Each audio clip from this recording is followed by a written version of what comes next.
In a world of constant political turmoil, one country stands out in its stubborn resistance to outside influence. North Korea, the reclusive nation under the leadership of Kim Jong-un, has been the subject of countless international sanctions aimed at curbing its nuclear program and human rights abuses. But as time passes and tensions continue to escalate, it becomes increasingly clear that these measures are ineffective at best and counterproductive at worst. Why do sanctions not work against North Korea? Countries and organizations, including the United States, have imposed sanctions on North Korea to encourage its leadership to fulfill its disarmament and non-proliferation commitments. The sphere of financial transactions has been one of the principal targets of sanctions. Sanctions have been placed on North Korean banks, enterprises, and individuals in order to prevent the North Korean regime from gaining access to the proceeds of its criminal actions. The imposition of these sanctions has restricted North Korean enterprises' ability to transact business with the rest of the world and gain access to the global financial system. Because of this, the pressure on the North Korean leadership to alter its behavior and adhere to international norms and duties has intensified significantly, and the North Korean economy has suffered as a result. North Korea is notorious for its ability to evade sanctions and access the global financial system through a variety of means, such as the use of front companies and shell corporations, and exploiting loopholes in the international sanctions regime. So the success of the sanctions is often questioned. North Korea has shown no signs of dampening its nuclear ambitions. In fact, experts say sanctions might never succeed in isolating the North Korean economy from the rest of the world and ridding the country of nuclear weapons. Here's why. Under the noses of foreign observers, North Korea operates a secret economy. For decades, North Korea has been subjected to a wide range of economic sanctions, so the country has learned to adapt. Because of many years of sanctions, the regime has had to find ways to get what it needs outside of official routes. This has made the North Korean government very smart when it comes to getting what it needs. According to a source with knowledge of the highest levels of North Korean administration, a crucial component of this scheme is a network of abroad shell firms and brokers. Ri Jong-ho worked as a top official at Office 39, a secret group that runs slash funds for the country's leaders. He left in 2014. During an interview with a Japanese newspaper, he said, "North Korea has procured Russia-produced fuel from Singapore brokers and others since the 1990s. Ri claims that on multiple instances, Office 39 opened bank accounts using the identities of Chinese and Russian connections in order to get access to foreign markets. In addition, the country employs operatives who undercover as consumers or businesses acquire items on its behalf. They can then secretly deliver them to the government without alarming foreign watchdogs." Dandong Hongshang Industrial Development, DHID, a Chinese firm, was recently cited as an example of this by a US research group called C4ADS.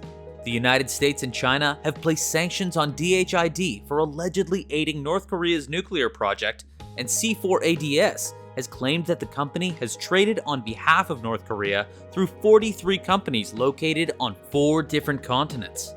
According to records from the US Justice Department, DHID moved as much as $75 million throughout the United States between 2009 and 2015 while presenting itself as companies based in places including England, Wales, Hong Kong, Seychelles, and the British Virgin Islands. C4ADS said, "Using loopholes and countermeasures, North Korea has been able to insert itself into border trade firms that act as proxies and enter the commercial system undisturbed. Pyongyang has been accused of using false identities and documents for ships, making it more difficult for authorities to determine whether or not a vessel has a connection to North Korea." North Korea was accused of such activity before the US House of Representatives Foreign Affairs Committee by Marshall Billingsley, Assistant Secretary for Terrorist Financing in the US Treasury Department. When undertaking secret trips to North Korea, he said some ships turn off their locator devices. He spoke of ships leaving Chinese ports, turning off their transponders as they approached North Korea to load up on coal and other commodities, and then turning the devices back on as they rounded the South Korean peninsula en route to Russia. To facilitate illegal commerce between North Korea and China, the ships would first stop at a Russian port, hold the items for a period, and then deliver them to a Chinese port. Turning off transponders is against international maritime law, but that's exactly what the ships did to make it look like their shipments were coming from Russia. C4ADS revealed that North Korea has been able to earn hard currency through a complex network of international smuggling and hacking. Selling weapons, narcotics, rhino horns, printing fake money, and committing cybercrime are all examples of these. There have been reports of North Korean agents hacking Bitcoin exchanges and of North Korean attempts to sell weapons to Syria, both of which are being investigated by independent experts from the United States. When one supply of smuggled goods is cut off, North Korea will try to just get it from somewhere else. When China cut off its petroleum shipments to North Korea, smugglers in Russia stepped up their business with Pyongyang. According to US officials, trade between Russia and North Korea increased dramatically in recent times, with shipments comprising commodities that North Korea could not create on its own. In doing so, Pyongyang was quietly undercutting sanctions intended to stop its nuclear project.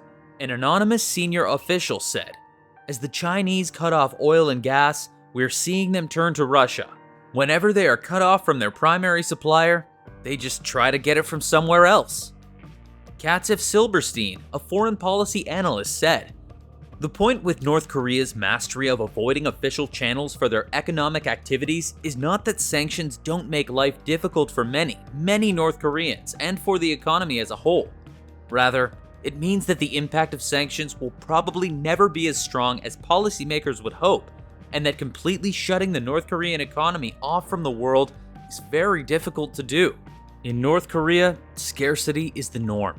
North Korea may be unmoved by China's decision to halt exports of fuel like gasoline and diesel in accordance with sanction guidelines, despite the fact that this has already led to scarcity and price rises in the country because the country is used to shortages."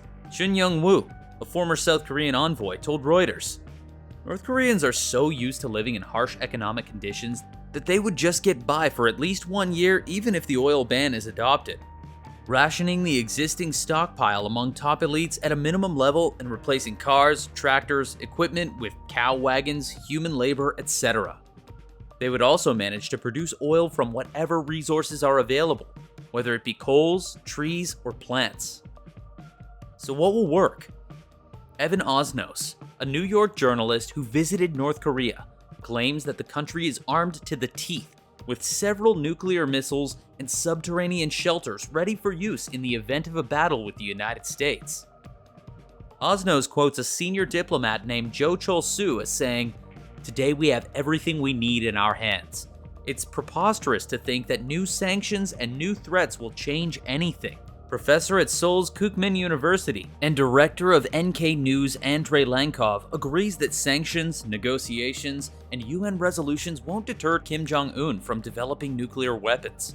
Nephew, who served as the Obama administration's senior sanctions specialist during its Iran nuclear deal successions, argued that the UN should make clear what measures it wants from North Korea with each round of sanctions passed, rather than automatically anticipating de-escalation. He said, "Sanctions will always fail if you don't prioritize the objective and don't understand the degree to which they materially affect decisions," adding that it was futile to keep imposing sanctions just because it's something to do. Instead, the international community should work towards engaging North Korea in diplomatic negotiations and offering North Korea realistic incentives to disarm, similar to the United States' approach to Iran. Defense Secretary James Mattis has gone against Trump's previous position and advocated for talks with North Korea. In his UN speech, he also criticized Obama's disputed nuclear agreement with Iran, calling it an embarrassment. However, C4ADS pushed for the freeze of assets belonging to shell companies used by North Korea, such as Dandong Hongshang. The United States Department of the Treasury has lately frozen the assets of 18 Chinese and Russian firms for their ties to North Korea and has threatened to do so again. According to the research, the international community is doing more than just freezing the assets of single host by taking targeted action against these host companies, as the United States and China did to the instance of DHID in December 2016. To one expert, they are blocking the regime's access to the international financial system. However, as Katz-Silverstein pointed out, North Korea is very difficult to monitor, and more so to sanction, so this may be easier said than done. It's not impossible, but it is challenging. The North Korean leadership has perfected numerous illegal methods over the course of many years, and the entire system now routinely makes use of underground routes to circumvent international norms and sanctions. Ironically, its weakness makes North Korea more resilient than many might think.